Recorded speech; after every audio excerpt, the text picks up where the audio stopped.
had action taken against him. He was the PTA president at the top magnet school in Northern Virginia, Thomas Jefferson, correct? Yes, Thomas Jefferson High School for Science and Technology. And wow, Mr. Dr. Harry Jackson. How much time do I have? Because I've got a long story. Talk quick, brother. Talk quick, okay. All right, so good evening, everyone. My name is Harry Jackson. I was the former president of the PTSA, Parent Student Teacher Association, at Thomas Jefferson High School for Science and Technology. It was the nation's #1 high school for the last 2 years by U.S. Science News Report. I was also a member of the diversity committee of that organization. I'm also the vice president for the Fairfax County Association for the Gifted. And I am a parent advocate for parents defending education. And yesterday I got a call from Governor. I was also involved with Governor Youngkin's campaign, Educators for Youngkin, and yesterday I got a call from them asking me to accept an appointment seat for the Board of Education for the Commonwealth of Virginia.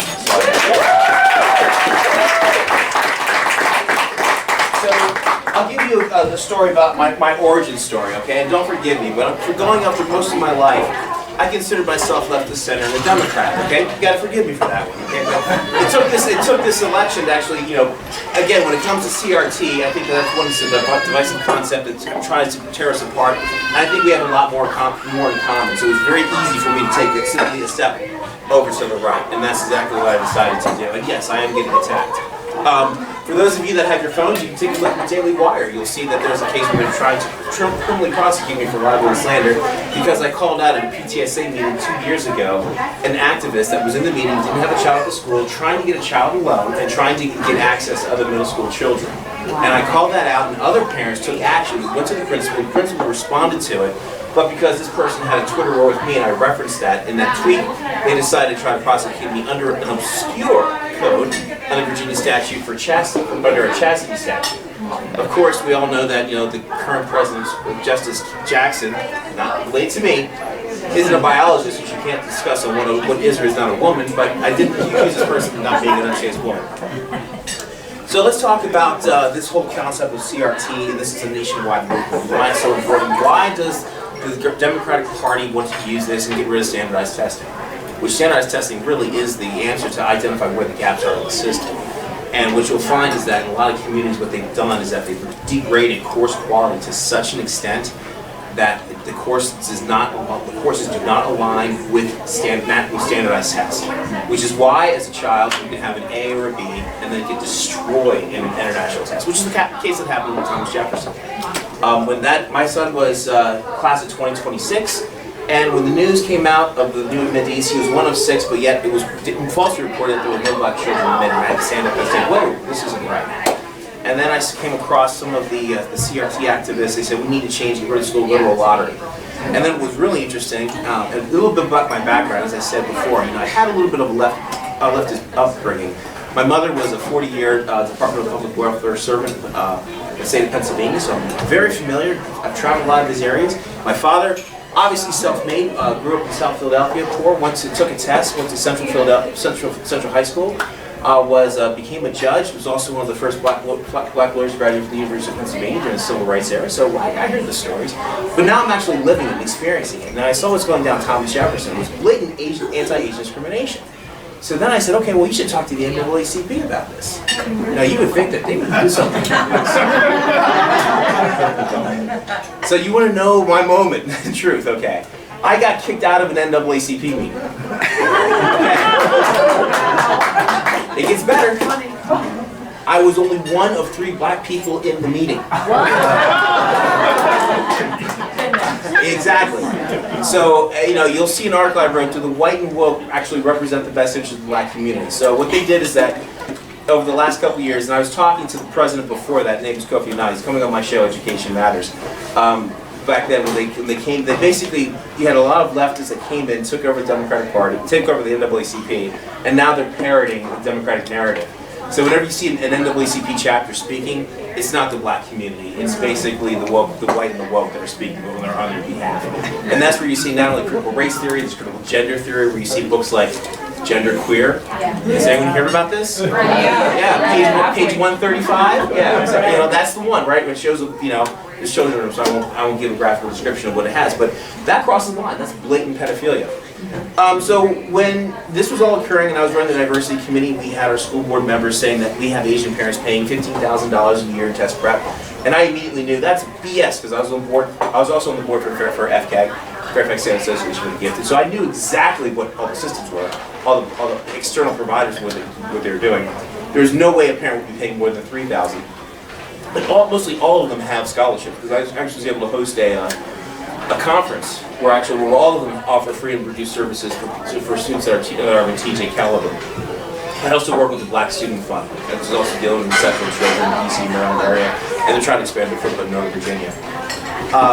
So, wow, that's a lot. How am I doing on time? Doing great on time. Okay. So I was on the diversity committee, and I hold this conference. It destroys the narrative that parents or those that are not well off can't succeed. I'm like, gee, really? You're not liking what I'm talking about? Black president, someone black telling you about this. And they said, well, what about single parents? Well, bring up the Black Student Fund, and most of their scholars are from single parent households, and they go on to get master's degrees. They're not liking what I'm hearing. It's like, we're not the victim class. So then I get elected. Remember, I'm one of 6 black parents, and it's a majority minority school, mostly Asian. I get overwhelmingly elected as the first black president of this PTSA. And immediately, before I even take office, we're put on probation by the Virginia PTA, which is led by 2 failed Democratic politicians that failed to get elected for office. Pamela Croom and Jenna Alexander. So, and then immediately from the onset, they tried to force me out to resign, which I ended up having to do because basically they had a coup. So there's a lot about that online. So why do we need to vote? Why do we need to save America? Why is education and it's amazing that for some reason they think that when parents don't get involved that things don't happen. Parents got involved in Brown versus Board of Education. When parents get involved, things happen, things change. We saw that in Virginia. It went from blue to red.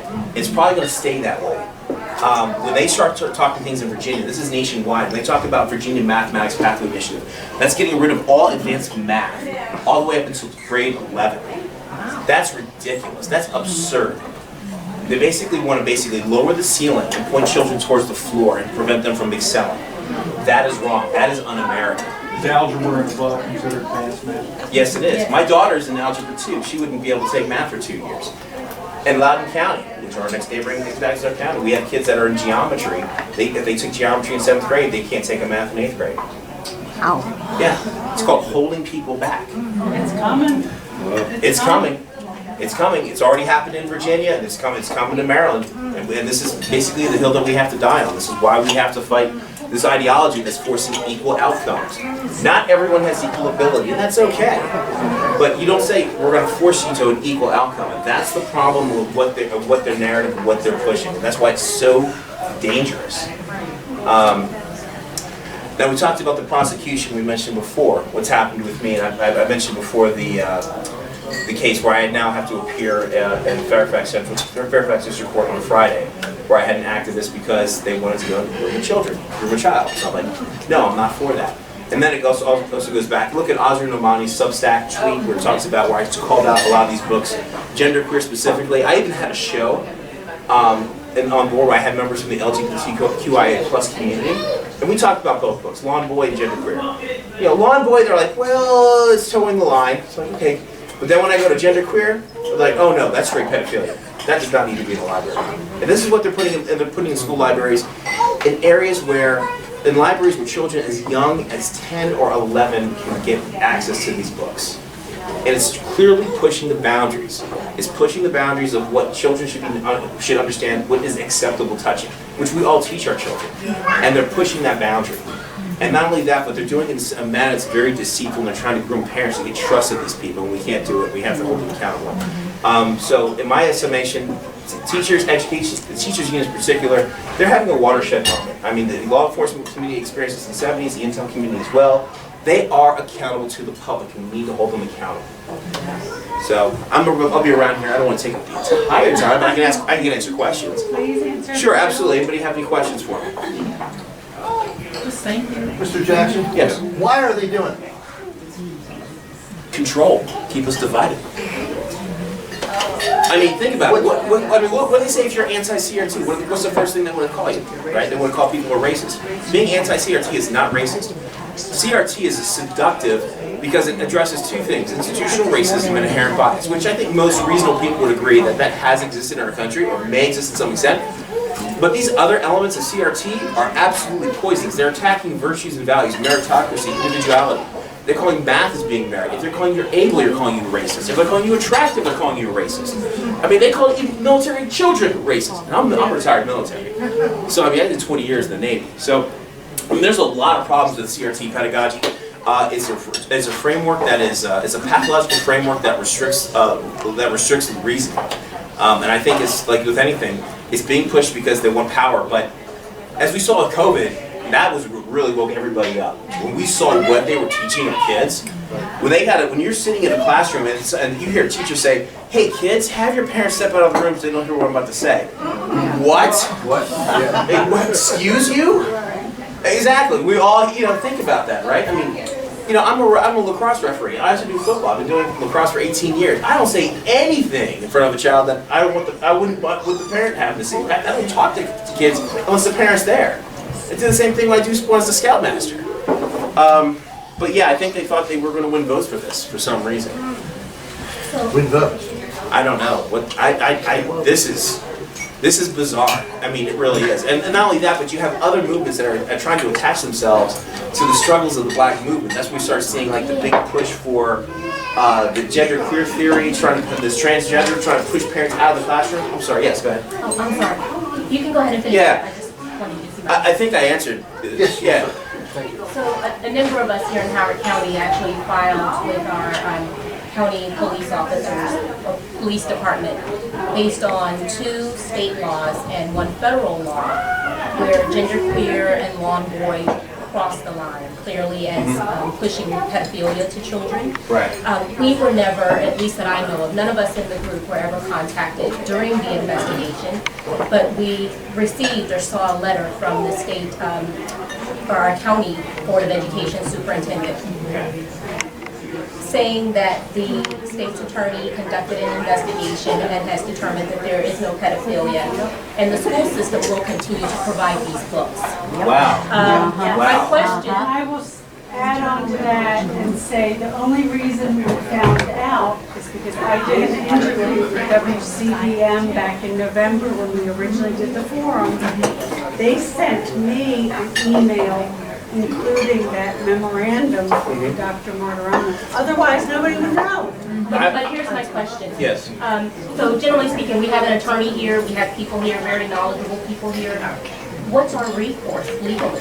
I would say legally, a couple of armed parents, because one, pushing pedophilia or grooming material under the guise of education is a federal crime, considered grooming. Yeah, so I did a show on education matters. We talked about 2 books. The argument for Lawn Boy, there might be some wiggle room, but genderqueer, definitely. You look at pages 135 to 137 in that book, it's a slam dunk. For your school, I would look at their inclusion library. There's typically 2 policies that follow a standard pattern throughout most libraries. One, books are supposed to encourage lifelong learning, okay, amongst students outside of lifelong learning. Do these books meet that threshold? Certainly not. The other thing is that for representation, so people can see books that represent themselves in the library and connect to it, but not every book connects with each student. Now, does that say like you get rid of, because the counter argument from the gay community is that, well, you're just holding our material to a higher threshold, and no, you're not. When you talk about genderqueer, pages 135 to 137, that goes under Plato's Symposium. I can't talk, sir. All right, so Plato's Symposium is basically, she can't hear me, right? Not paying attention? All right. Plato's Symposium is basically the construct of when you would have Greek soldiers that would take boys to be used for their pleasure, okay? That's the context of it. And in that book, it actually has material. You have another child, a teenager, who's fantasizing about that scenario happening. And pages before that, where she's, exactly. So that, yes, pictures, it's graphical. Oh yeah, there's pictures, yeah. Instructional material, yes. How to. Not only that, but other material. So absolutely, what educational value does it have? In Loudoun County, our county right next door, they were able to get it out of the books, Fairfax. I'm working on it. I'm meeting with church leaders later on this week to talk about it. I'm actually going to discuss it. Hopefully I can raise awareness that should get shut down. It's getting shut down elsewhere. In Pennsylvania, they're pulling books from the libraries too. And what was really disturbing in Fairfax is that there were a lot of parents that would go to school board meetings and say there's no pedophilia, blatantly lying. And I'm just like, okay, this is what it has here. And like everyone's like, they don't know how to react to it. But yeah, I think that's something to fight over, especially genderqueer. That definitely has to go. Yes. I read genderqueer cover to cover in one sitting, so I know what's in it. Just in general, can you give us some tips? Like, what can the people in this room, citizens, do? Some of us have children in school, some of our children are out of school, we're grandparents. What are some tips that we can do to activate? To activate? Please. Wow. Well, who would have thought that, school board meetings were a place to go to, right? That's where we start talking amongst one another, right? I mean, that was, is parental involvement. For some reason, there is this push of, it happened in Virginia, of trying to push parents out of the classroom. And that's a no-go. Or now you start hearing under the name of equity where they try to limit the ability of PTAs to advocate for their children. And after my experience with the Virginia PTA, I would not be joining a PTA. I would be forming a PTO, parent-teacher organization, because the PTAs, for the most part, they're parroted. They're kind of infested by teachers' unions, or even get rid of the teacher altogether, just making a parents' organization. I would be forming that. Speaking up at your school board meetings, and speaking. But it does come with consequence. In Fairfax, Virginia, they have activists that will actually sit there that support the school board members that will perform dossiers on people that speak at school board meetings. It sounds crazy, but Merrick Garland signed a letter calling parents domestic terrorists. Wow. Right. Yeah.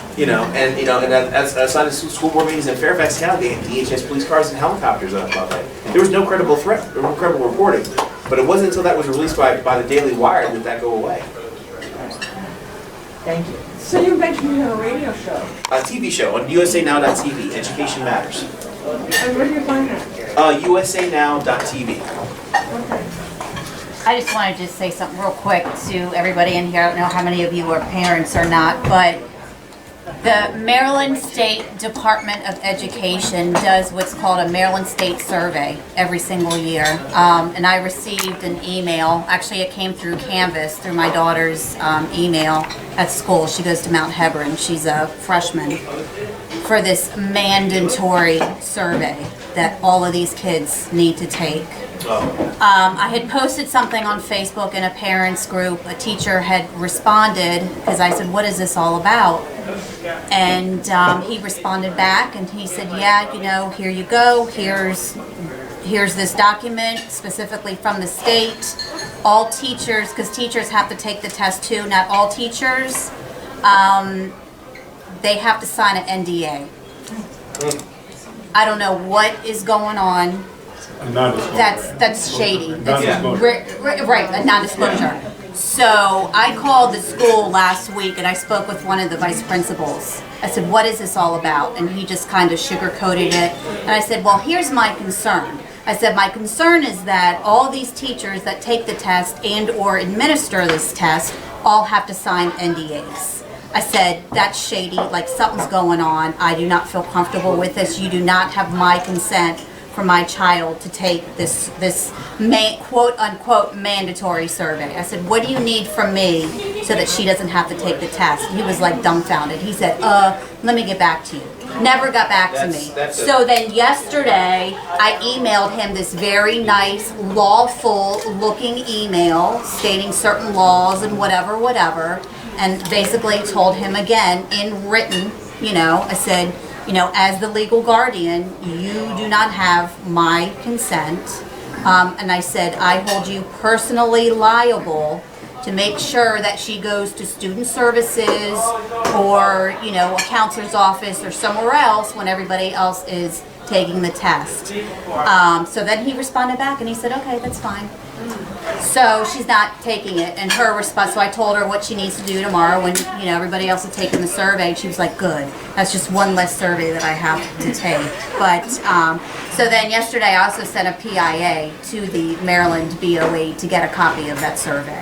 A PIA is a Public Information Act, where you can request information and, There's a Symphofax in Fairfax, Virginia. yeah. We unfortunately were able to get access to it. It basically is a sex, drugs, and rock and roll survey where it's asking how many partners your child has been with. And yeah, it's really bad. Yeah. So as you organize online, I do want to mention, because Maryland does have this problem, and this happened when I wrote an article in Fairfax under their social media monitoring policy. The justification for social media monitoring was to identify threats within the school environment of an active shooter that might be going on in school. That's the justification. But you have to look at the RFP, the request for proposal, when they contract out for these services. Now remember, I'm a retired Intel officer. I taught at National Intelligence University. I taught cyber intelligence in their MSSI program. I teach cyber intel in a number of other universities. So, and I'm a human collector by trade. So when you look at the RFP, it literally goes through all 5 steps of the intel cycle. When you start looking at what their target is, I said anything to the Fairfax County brand. Well, what do you mean by brand? Well, it could be anything. It could be initiative. It could be a policy. Now, the intel community, you have oversight by the Inspector General. You can get in trouble if you start spying on U.S. citizens or even members of the Five Eyes. Law enforcement has to be a probable cause. You can't do that.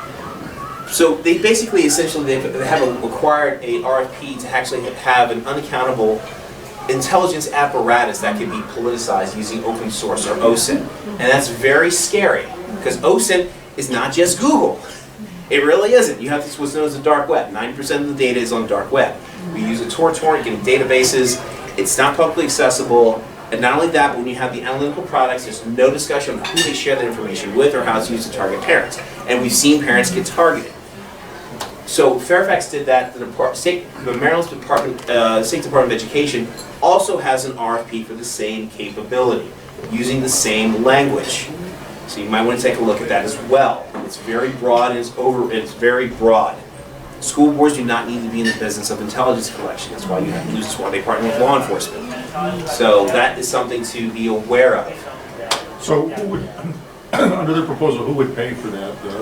It's the taxpayer, right? It's being paid for. And that would be subject to any, is there like a citizens review panel or oversight or something? I'm glad that you asked that question. When I looked at it for Fairfax and for Maryland, no, there wasn't any oversight. When they ask you, for example, in the intel community, you have what's called intelligence community directives. So you have ICD 207, where something has to be tradecraft compliant. You actually have to show what analytical standards you're using to make this assessment. There is none of that. There is none of that fidelity within these proposals. So these aren't trained analysts. So you're trained in the intel analyst. It takes about 8 years for someone to be a subject matter expert in a particular area of the field. They don't even go there. So it's the Wild West. In Fairfax, the RFP was for $200,000, which really isn't a lot, but it can really grow. I don't know how much they actually are willing to award for Maryland, but it's kind of like the camel's snout getting into the tent. Once you get it in there, you hire a company like Northrop Grumman or Palantir. Let's have some of these social network analysis tools. I mean, things can get really scary pretty fast, particularly when they're trying to identify true name. For example, they want to identify true name if you have a social network alias, to identify who the person is behind that name in your network associations. Developing dossiers on parents and other things, that, particularly parents, because it was for teachers, it also includes parents of who may be critical of the brand or a threat to the brand. And they do throw in there threats to physical threats to teachers, facilities, and students. But then they throw in, it can be any threat to a brand. So like in Fairfax, we have one Fairfax. Well, if we don't like one Fairfax because it's CRT, where are they going to push that elsewhere? What other initiative? So who would have to approve that? Does that have to go through a judge? Does that go through the county executive? No. This is like board and executive secretary? No, this is just like this is standard government acquisition. I mean, it doesn't go through that type of. Well, that's the capability, but the Right. actual people that they would be, creating dossiers on or whatever, the targets. Citizens. The targets of citizens, any threat But to the brand. who would nominate somebody to be a target for that collection? Well, Each of us who filed a complaint at the yeah, sheriff's basically office it's a contractor that's trying to follow on work or expand the capability. I mean, you guys have a huge military industrial complex area here. I'm a contractor too. We know how it works, right? hey, you're happy with this service, we can also do this. Oh, you're going to give us this option here, you know? Yes, but if you're saying that they're gonna look into people who are maybe testifying before the Board of Education they don't like, and do open source That could be, collection of well, you've had. how do they know who, behind the scenes, who they're looking into? Okay, so in Fairfax, we actually have two activists, you know, I'll say their name, Jorge Tarico and Vanessa Hall, that are followed by school board members, and they go after targeting parents, and they go after targeting organizations. In Loudoun County, they go after Ian Pryor. They go after Moms for Liberty. They go after parents that go up and speak up at these school board meetings and find out who they are. They go after Nazar Nomani. Those are, I mean, the parents that are loud, but again, like they're also talking about identifying specific parents that are teaching. So, I mean, they have, school board members do work with activists outside of, in unofficial capacities. You just go, Yeah, but you're talking $200,000 in taxpayer resources. in that case, but you're talking 200,000, what happens when it becomes 20 million? It could easily become a lot larger. Yeah, once it becomes 20 million, that's when you have a really scary capability. You do have school board members or teachers that will call Child Protective Services on special needs parents when they complain about their children being abused. So what happens if they create a dossier or they do a targeting package? I remember, you know, I'm a human targeter, so I do a human targeting lead and human targeting package.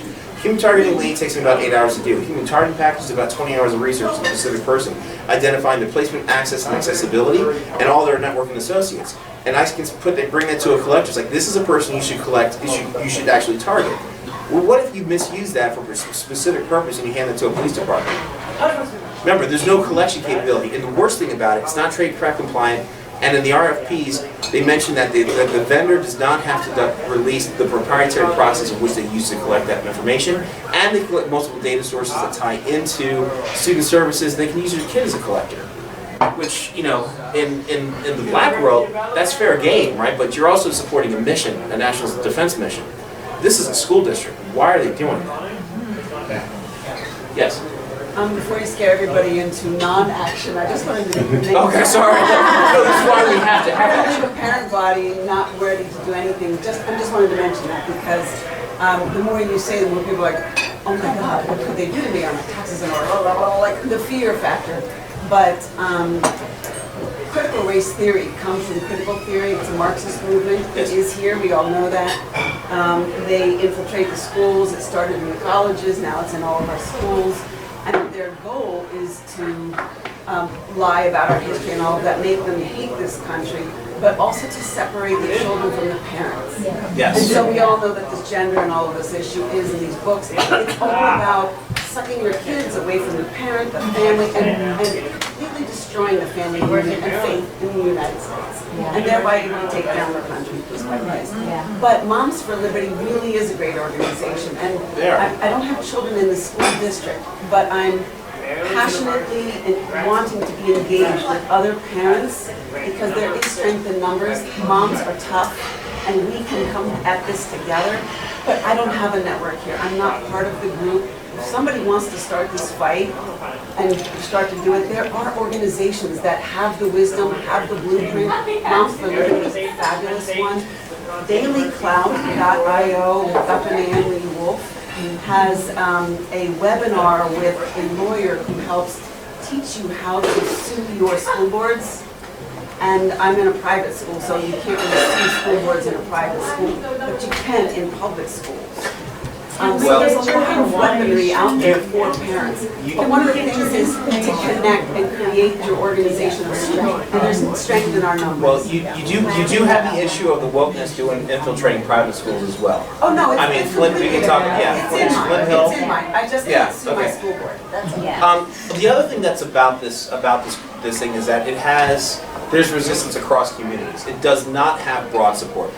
Definitely not in the black community. When I talked about genderqueer, Law and Boy, the NAACP, the woke NAACP, they started putting out flyers saying how we support this material.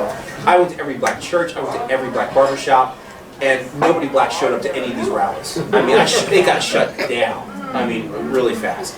I had the former president, when it was all majority black, contact me, and we actually worked together on this issue. They don't, in our area, they don't have a presence in the black community, they don't have a presence in the Hispanic community, but yet they are very confident that they think that they can actually speak for those communities. So I would encourage to reach out to the leadership in that community, start having those conversations. because they're making it, it's almost like a UN intervention, right, to legitimize going into another country. If there's international support for it, it kind of legitimizes it, and the Democratic Party seems to use like the NAACP to legitimize any action that they take. They can't do it to the Hispanic community because there's a language barrier, or any other group. But I would say to reach out to other members, other community leadership, and really start having a talk about it, like with genderqueer, because first of all, they're not going to read the book, but when you start pointing it out, having a discussion with them, they're going to be like, what? Absolutely not. You know, absolutely not. You gonna hang out and ask questions afterwards? Absolutely. And like I started with, we are about action. Next we have the Northern Virginia Contingency, because they, in so many ways they parallel us. Let's take steps based on what they did. If it's happening there, it's going to happen here. It's like cancer. Metastatic, gross cancer that will infiltrate. But this gentleman from Northern Virginia is taking action. So let's have a round of applause for Nathan Brinkman.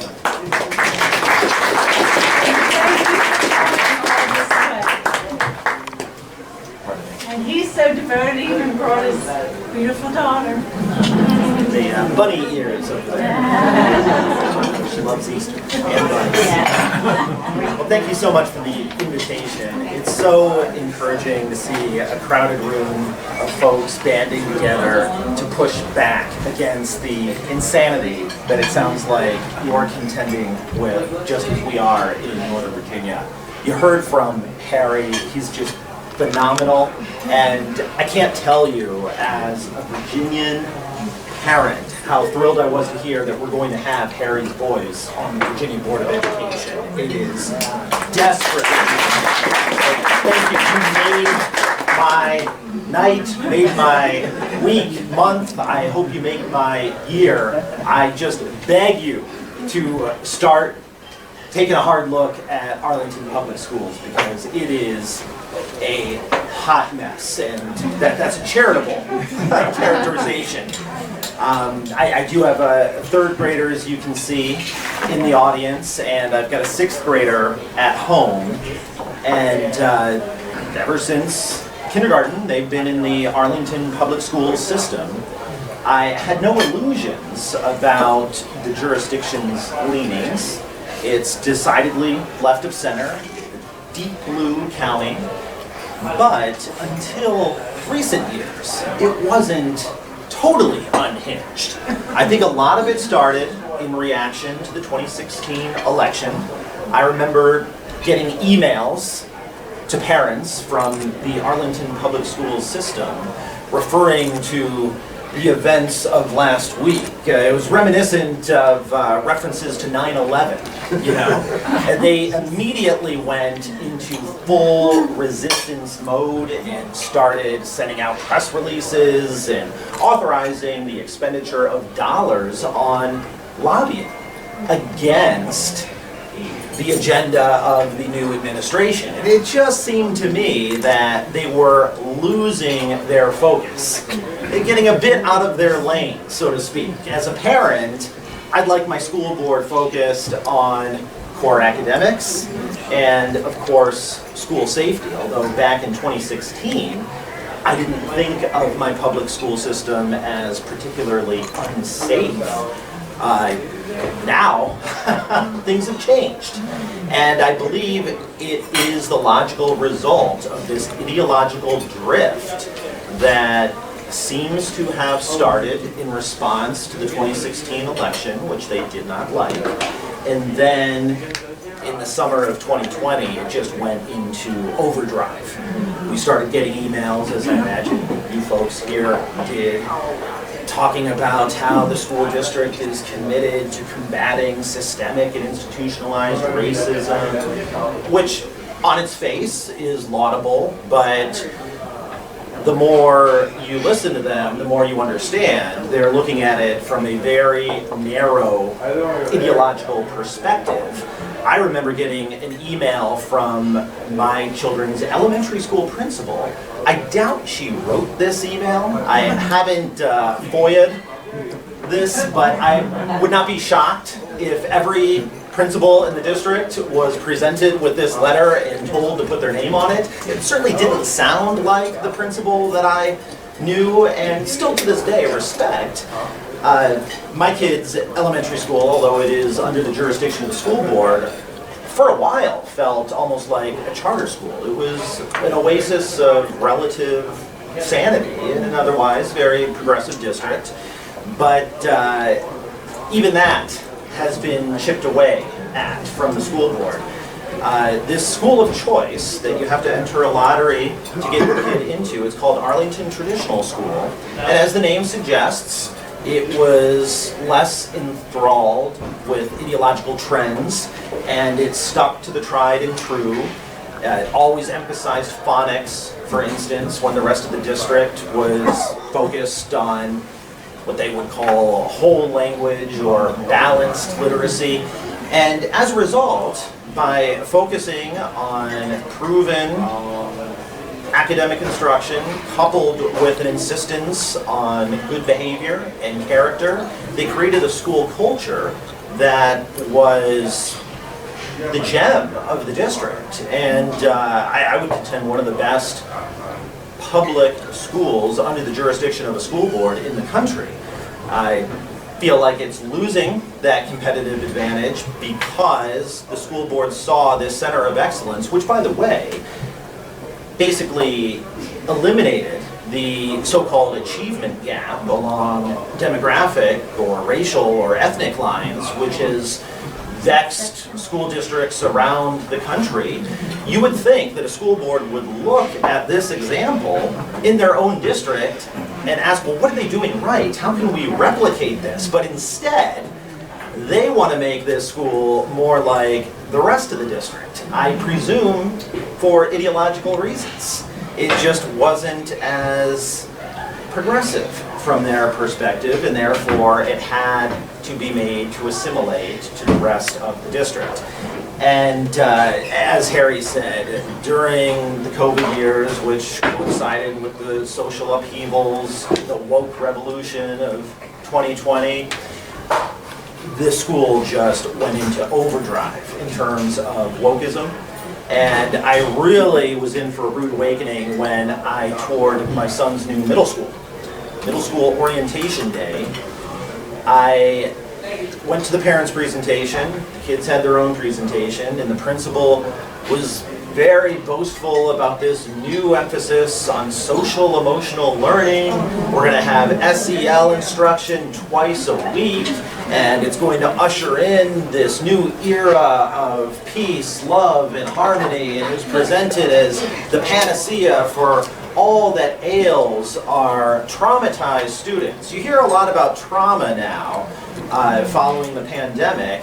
I would suggest that a lot of the trauma, insofar as it exists, was inflicted by the very people that are now citing trauma to justify their woke agenda. But anyway, that's what they were talking about. So I approached the principal following the lecture, thanked her for her time, and said, well, how can I learn about this SEL stuff? What are kids going to be taught? To this day, I've not been sent any meaningful, substantive information. I can tell you that while a lot of it sounds innocuous, and perhaps a lot of it is, they've definitely incorporated trendy politics, a lot of talk of equity to include the internet meme with the ladder and the people looking over the fence. You may have seen this circulating in Twitter. It's out in the public domain. And so when my son told me about this, I sent an email saying, oh, I'd like to see what was presented in this lesson. And I was told, no, we can't share this because it's copyrighted. Oh, really? An internet meme is copyrighted? There's got to be something from this lecture that is not copyrighted. If you have to redact it, fine. You know, send me the redacted version.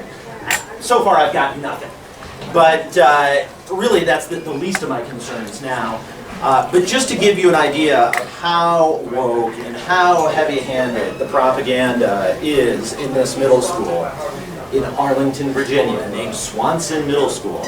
As I toured the halls following the lecture and the welcome from the principal and the administrative leadership team, I started snapping photos because seemingly at every turn you saw what I would characterize as hard left ideological propaganda.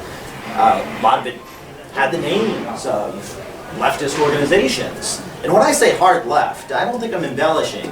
Every school now in Arlington Public Schools has what they call an equity coordinator, whose job, it appears, is to promulgate leftism to students. Just imagine if there was a non-leftist or a conservative version of that, like patriotism, virtue, and free market coordinator, right? It's just incredible how brazen and how open they are about their ideological proselytizing. Well, anyway, on the door of this equity coordinator's office, and he's given a very nice office. Among other things, he had a poster that jumped out at me, and it had a quote, and it said, "You can jail a revolutionary, but you cannot jail the revolution." Now, this quote was layered against a red background, and the image of a raised, clenched fist.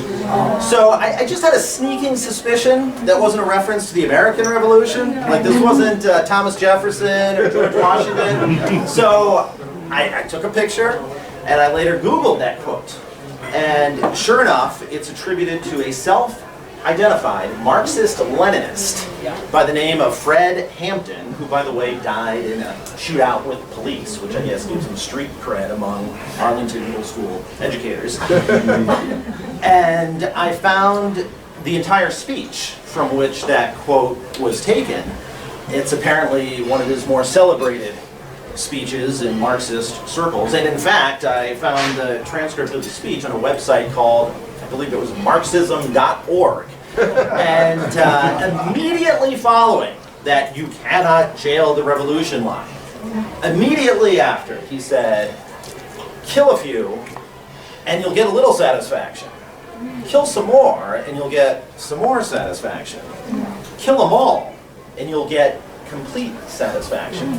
And then he, rants and raves a bit. It's an expletive-ridden speech, by the way. F-bombs, N-words, galore. I actually counted them up. It was well into the teens. And he concludes his speech by saying, "And what we are after is complete satisfaction," harkening back to that "kill 'em all" line.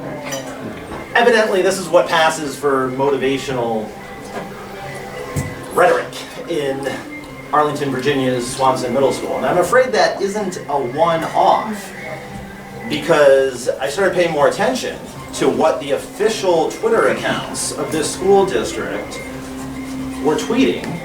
And just the other month, Williamsburg Middle School and the Arlington Public School system, in the context of Black History Month, they were very proud of a poster that the staff put up in the halls for all the kids to see, and it was trying to inspire them, ostensibly, and it said "lead like," and it had 3 examples of African Americans from U.S. history, one of which was Angela Davis. Wow. Another radical, much like Fred Hampton, 2-time nominee for Vice President of the United States on the Communist Party USA ticket in 1980 and 1984, someone who actually colluded with Russia, to borrow a phrase. She was the recipient of the Lenin Prize. She was very chummy with Soviet and Eastern Bloc dictators. She also was accused and stood trial for being an accessory to murder because she bought the guns that were used in an attempt to liberate some friends from a courtroom who themselves were accused of murder. And in this plot, people were held hostage, people were killed, including a judge. Someone was paralyzed for life, and then she was acquitted by a sympathetic, all-white, by the way, jury. And the left, including the Soviet Union, hailed her as a political prisoner who was persecuted. And look, I'll respect the jury system, and I'll treat her as not guilty. That's what our court system concluded. But she conceived of herself, and her supporters referred to her as a political prisoner. And so, because she visited beyond the Iron Curtain at the height of the Cold War, American and Western human rights activists, including Alan Dershowitz, tried to prevail upon her to put in a good word for actual political prisoners beyond the Iron Curtain in the Soviet bloc countries, specifically Jewish refuseniks who were persecuted for their faith. And Angela Davis spurned them, saying, if they're in jail in the Soviet Union or the Eastern Bloc, they deserve to rot because they're a threat to the state and a threat to the revolution. So out of all the heroic figures, scientists, genuine civil rights activists, pioneers of all kinds, trailblazers, there's no shortage of inspiring examples from U.S. history with respect to our African-American fellow citizens. Angela Davis makes the top 3, according to Arlington Public Schools? Really? And this is someone who's held up as a model to emulate? Just like Fred Hampton in Swanson Middle School? I find it very troubling, and I think it's reflective of a hard-left, militant mindset. So that gives you an idea of the extent of the wokeism, and you might want to keep an eye out for that in your own schools. And catalog it, snap pictures if you can, tweet it out. Sometimes these things go viral. But this wokeism dovetailed with a new approach to discipline, and that's what I'll conclude with because it's top on my mind right now for very personal reasons that I'll share. And you can Google this. Arlington Public Schools was very proud of itself for voting to defund and abolish the police in the schools. We no longer have school resource officers. And this is our first school year without school resource officers. And at the same time, and they, worked the media and got glowing coverage before the school year began about their new progressive approach to student behavior and discipline. They've abandoned traditional notions of discipline in favor of what they call restorative justice. And this, much like SEL, was supposed to usher in a new level of peace and harmony and healing and understanding and empathy in Arlington Public Schools. Well, the results are now in. It's been, long story short, a non-stop horror show, including at my own son's school, but at others as well, particularly at the middle school and high school level. Just at my own son's school, the Swanson Middle School, where the walls are adorned with leftist propaganda, there have been non-stop reports of bullying, harassment, profanity is heard throughout the school day with no disciplinary response from students. F-bombs, N-words directed at fellow students, directed at teachers, regardless of race, by the way. Sometimes black students are called the N-word, sometimes white students are. And sometimes students, including recently a special needs student with autism, was tricked into kinda sorta saying the N-word in the context of a game where they get someone to say vinegar, and then the rumor is spread that this student said that word, and a mob descends upon him, pins him against a trailer, punches him in the stomach, and his mother spoke at a school board meeting recently, and just authentic, heart-rending fashion relayed this story. And I tweeted that out. It went somewhat viral, and I since had parents reach out to me saying, it's not just this one kid, this is kind of a popular game at Swanson Middle School this year. And so I feel like, kind of like the broken windows theory of policing, if you see graffiti or broken windows in an urban environment, it sends a message. Nobody's in charge here. You can pretty much do what you want without consequence. And I think by tolerating these, you might say, lower level offenses, the profanity, the epithets, the disrespect, it leads to more violence. And we've seen that at Swanson Middle School this school year. There have been reports, some acknowledged, albeit belatedly and begrudgingly in the most euphemistic terms possible from school officials. There's been acknowledgement of some of these incidents, to include reports of sexual harassment and battery and perhaps even assault. And a principal sent out an email saying, our cheerleaders were not treated in a proper manner. That's her way of acknowledging it. But there are reports of simple assault, hitting, kicking, punching. It seems routine now in this school. And it was recently in the news. Police call records were obtained. Just since May of last year, the police, who have been banished from the school, have been called 22 times since May of last year. And remember, part of that, the schools were open only on a hybrid basis, and then there's summer vacation when the school's pretty much totally closed. That's a high rate, it seems to me. But what's sad is they probably were not called enough, because we hear of incidents that you would think would warrant a call to the police. Assault, weapons, most recently a taser was brought on campus. It appears that did not prompt a call to police. And this past week as well, it came out that students were apparently making videos of each other in the bathroom and then airdropping it from their iPhones to classrooms and even posting on social media. And I gotta confirm this, but it certainly appears that that did not prompt a call to police either.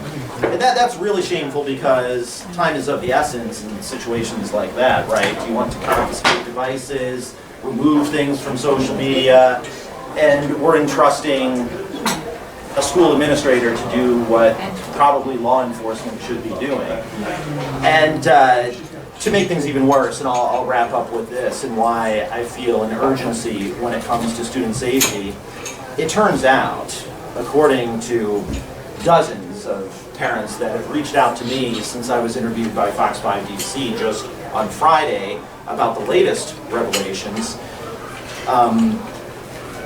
the student who brought the taser reportedly has made repeated threats to shoot other students and to more generally shoot up the school. And apparently he's bullied and victimized and beat up a lot of kids over the course of the year with no serious disciplinary response until the school shooting threat. And then he used his out-of-school suspension to source a taser, which he brought to school. And now presumably he's suspended again.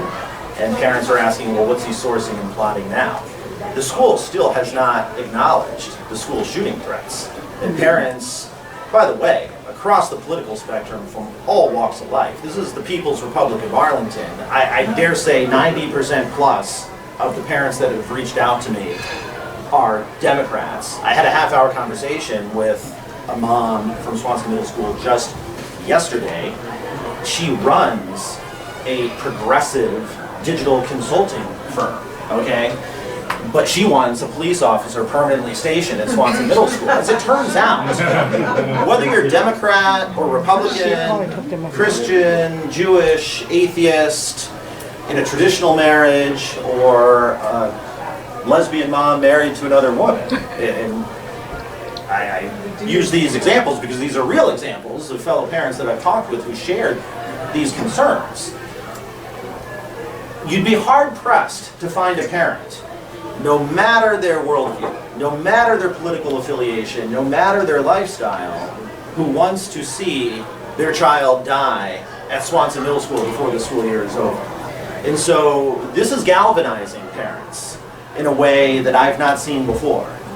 And at minimum, they want candor, honesty, transparency, proactive, accurate communication from a school that has not given us that. I mean, I could go on and on with examples of incidents they've concealed or misrepresented, but this is the threat that kids face as the result of wokeism. It's not just that your kids might be brainwashed to a worldview you disagree with. They might be assaulted, sexually or otherwise. They might be beaten up. They might even be shot. I mean, the And stakes don't are think high. This is not going to happen here. It probably already is already happening, here. and it's going to get worse. So, Oh, sure. by all means. But next we have Tanya Tiffany, who can actually tell us some small things that we can actually do.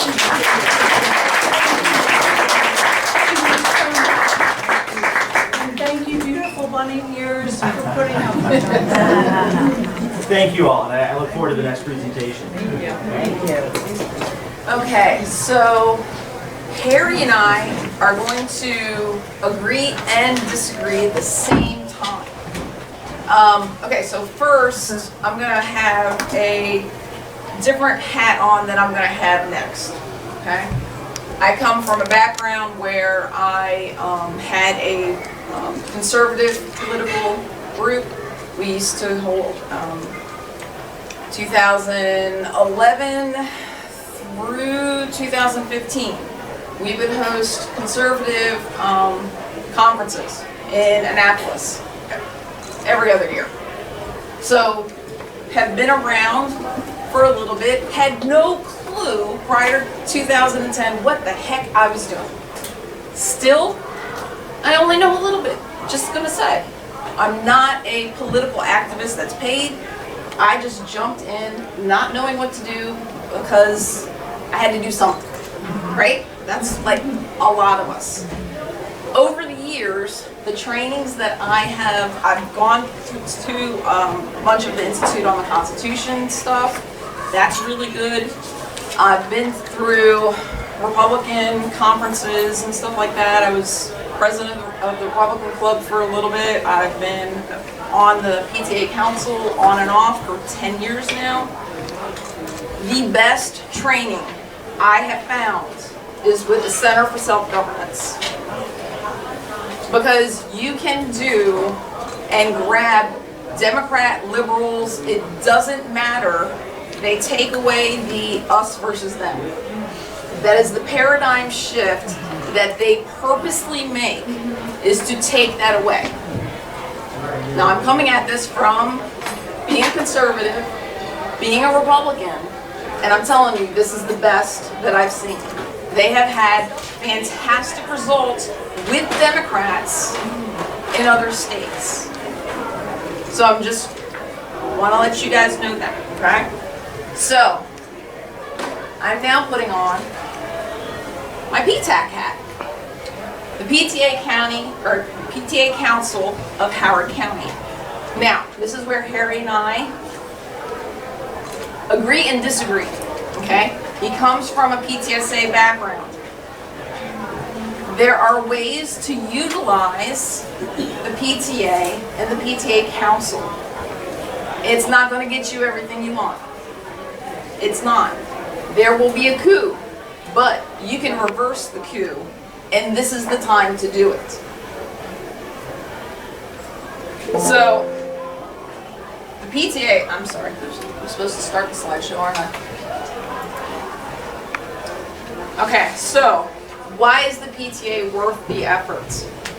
Because they are the largest advocacy voice in the country for parents and kids. Yes, it includes the teachers, but the teachers have their own union, okay?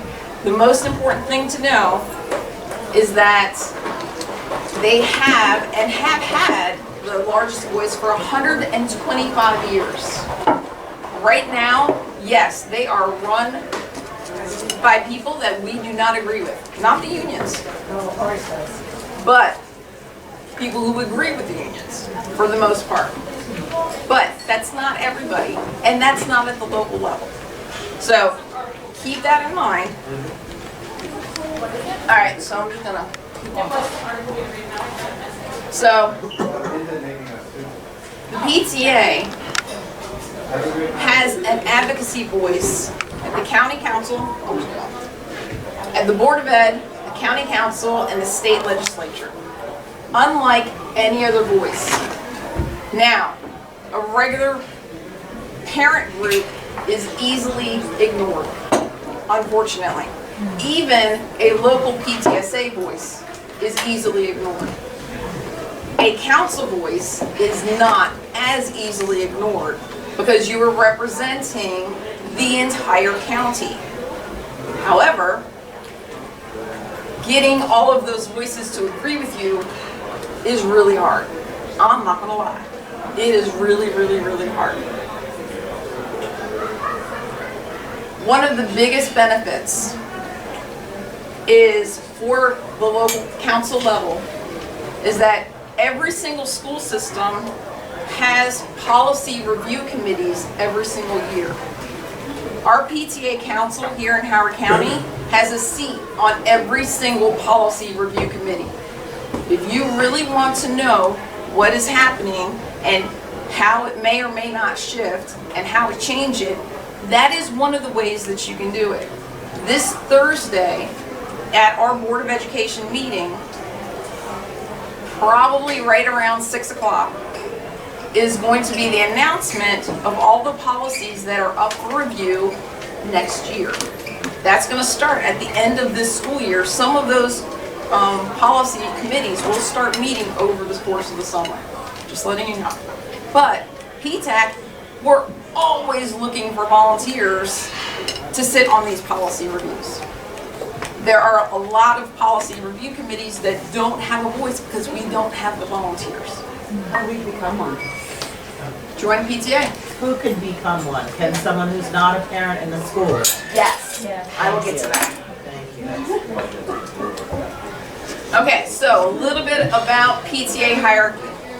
National PTA, and then you have, for Maryland, we have Free State PTA. There are only 7 county councils in the state. We have Howard, Anne Arundel, Baltimore County, Baltimore City, Hartford, Montgomery County, and Frederick. Right down here it says, you're not allowed to take a position that is counter to one that above your hierarchy has taken. Okay? I'm upfront with that. Like I said, this is not the end-all be-all. However, this gets you a seat at the table in other fashions. What can we learn from Elon Musk? Right? He didn't like how Twitter was teaching people or was taking away free speech rights. What's he do? He could have created and looked into creating a competitive company. And what did he do? He took over 9.2% of their stocks. He now has a seat at their table. If we give up that seat at the table, it gets worse. That's one of my things. Just hear me out. Like I said, it's not the end all be all, and I'm upfront about that. By the way, that's 14.9%. Oh, did it go up there? Yes. He cannot get any more while he sits on the board. Sweet. Good. Okay, now, you can't get involved just for your political interests. Okay, if you're going to get involved in PTA, it can't just be because of CRT. It can't just be some, a political thing. That is a huge chunk of what they do. But the local schools need help. Everybody is desperate for help. Right now, every single PTA council, if there is one, every single state PTA, as well as national, has just formed a nominating committee and is looking for officers for next year. This is the time. If you can grab a couple of parents from your local area or also from your school, this is the time to do a reverse coup. This is the time to try and take some of that back. Now, as Harry has experienced, you are going to have a fight, right? Part of the reason why the inner cities are as bad as they are is because we fled. Because we left and we stopped having a different voice. Now, you have to be willing to be picked on, and you have to be willing to stand and fight. So, what they're looking for at our level for PTAC, the voting members, I'm not sure if I have this on this one. Okay, who can join the PTA? If you have a kid in the school, if you have a grandkid in the school, if you have a niece or a nephew in the school, if you are a local business owner, let's say you have treasurer experience, let me tell you, they would love to have a treasurer. The treasurer is the hardest position to fill at almost every single PTA. They need help. They're desperate for help. They are just looking for somebody to step up and help. Okay? Now, sometimes, depending on what your verbiage is when you go in there, if you go in hot and strong, you might get kicked off. I'm not gonna lie. I'm not gonna say you're not facing opposition.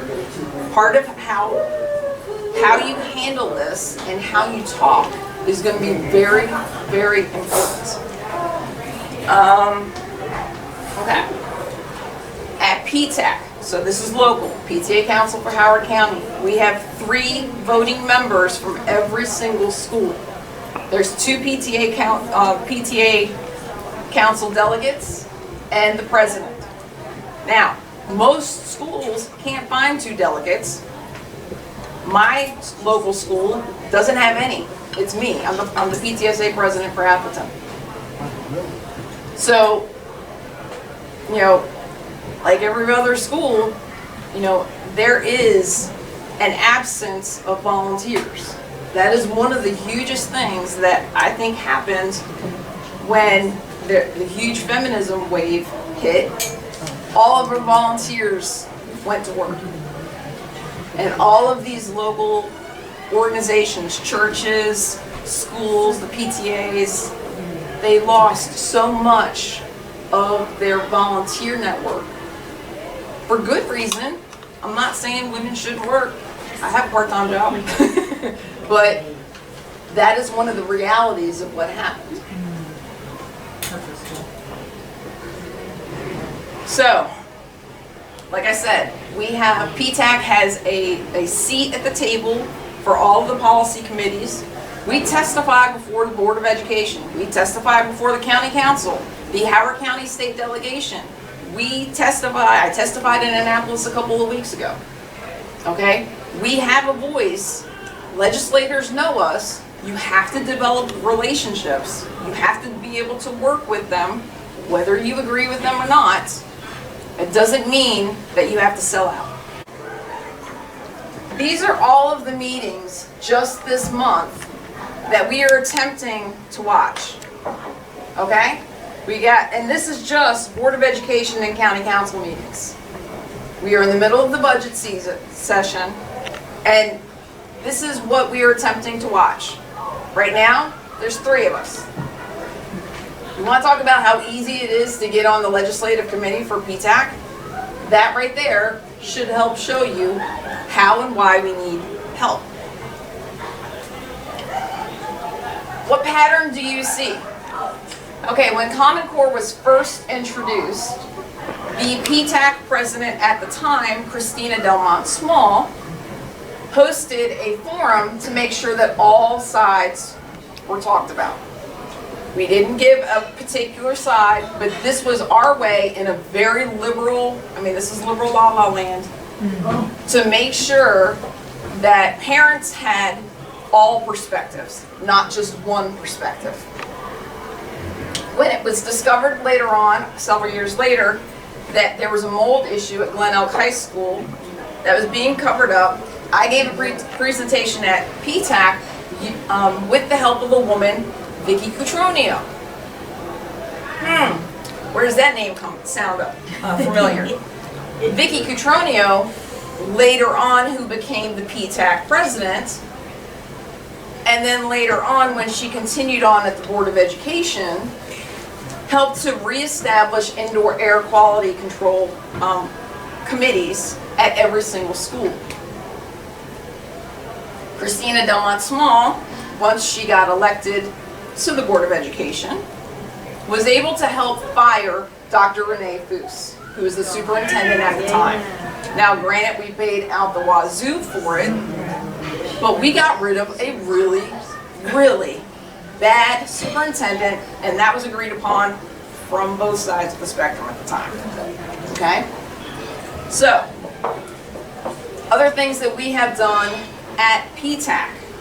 We have increased APFO regulations. What the hell is APFO? APFO is the Adequate Public Facilities Ordinances. You want to talk about how you fight diversity and equity? Stop overcrowding our daggone schools. This is one of the ways that we are fighting that fight in a completely different way that absolutely every single time we get unanimous support.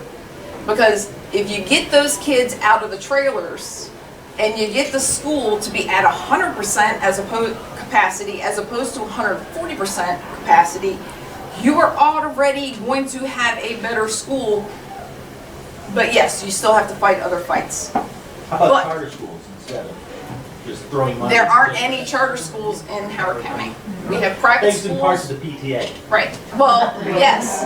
And I know there's all kinds of problems with PTA. Like I said, I am completely upfront about that. Hold on. Do you see the pattern? We currently have 2 Board of Education members who were former PTAC presidents. Now, I don't always agree with Vicki. I almost always agree with Christina. But one of the best ways to help get elected is to sit in front of every single school at a monthly meeting at the PTAC level. Okay? Now, Free State PTA as an advocacy committee that monitors and helps to prepare testimony for bills in the state legislature. If there's no common sense voice on that committee, I believe it's now a committee of 5 people, where does the voice come from? Because it's not going to come from them. If you're able to make your case, if you're sitting on that committee, of an opposing view, you probably, I was able to do this with several bills probably about 3 years ago, where I completely disagreed and had a conversation and was able to get us to not oppose the bill, but to not support the bill. And sometimes that's the win. Because if, well, we were Maryland PTA at the time, if we had fully supported the bill, then that would have been a loss no matter what. Sometimes that is the only win that you can get, but at least we didn't give up. Okay, your words matter. One of the trainings with the Center for Self-Governance is the language of liberty versus the language of captivity. And one of the things that they teach you is how knowing your audience helps, but how you speak about an issue can either immediately set a wall between the two of you, or at least have a doorway. Language of liberty: selfless, positive, optimistic, hopeful, empowering, and motivating. Language of captivity is destructive, oppressive, hopeless, contrarian, and manipulative. And you can be a staunch conservative and turn people off just from having said the word conservative. And I know this how. My nonprofit that I was, we were MD Can. We were the Maryland Conservative Action Network. Sounds great, right? You and I, we would completely agree. You and I, we hear that, and we almost automatically know, okay, pro-life, pro-legal immigration, family values, traditional values. I was attending the Baltimore Black think tank for 6 months. This is a downtown Baltimore Republican group that was meeting in the basement of an African store. I was perfectly fine there, going there, thought I was building a great rapport, tried to have one of their mayoral candidates come and speak at one of my conferences. She doesn't show. I show up to the next meeting, I'm like, hey girl, what the heck? Why'd you stand me up? She goes off on me. I thought we had been having a decent discussion. It all came down to our name. She heard the word conservative and she thought immediately, because of the way that she was trained and raised, that I wanted to conserve the South and the mindset of the South. We changed our name, Maryland Citizen Action Network. That's something that you can't exactly tell exactly what it is. So that meant I was able to have conversations. That one name change had a huge, huge difference. Downsides to PTA. Like I said, I'm upfront. You will be limited to what you can advocate for because of stances that Free State PTA and National PTA have taken. Like I said, this is not the end-all be-all. This is a foot in the door. This is a foot in the door for policies. This is a foot in the door for trying to get common sense voices so that we don't give up what we already have. Sometimes our efforts to not have PTA or PTAC supporting, you will notice PTAC has not supported the removal of SROs. We have purposely not taken stances on major controversial issues because we know I know our audience. And our audience for the local PTAs that come to our meetings, depending on the year, could be 70-30. But we just haven't brought it up. Or when it was brought up, we dealt with it at the time in a very even-handed manner. Okay? So like I said, I'm not sugarcoating anything. There are a lot of people who are of the PTA mindset or the PTO mindset. I'm not discounting that. So, other advocacy committees. We have the SECAC, that's a Special Education Citizens Advisory Committee. They work for special needs parents and families.